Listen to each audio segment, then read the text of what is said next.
So, chapter three starts out pretty heavy with imagery, very much like the other chapters have done. Again, setting the stage with the actual setting.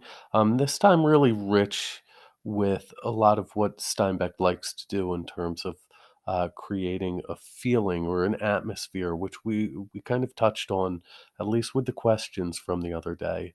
Um, in the beginning of chapter two.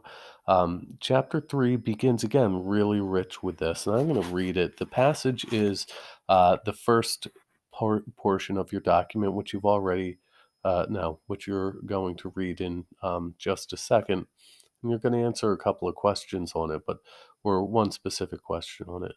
I'd like you to pay real close attention to Steinbeck's use of light and dark, and as uh, as I wrap up here, you're going to jump into that document and answer a question about Steinbeck's specific use of light and dark here. But here you go. Let me read it for you.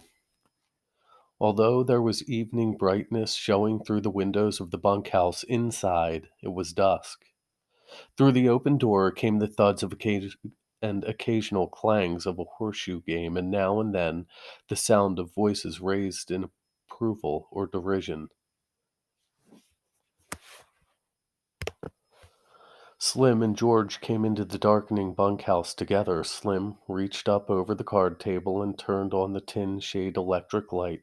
Instantly, the table was brilliant with light, and the cone of shade threw its brightness straight downward, leaving the corners of the bunkhouse still in dusk. Slim sat down on a box, and George took his place opposite.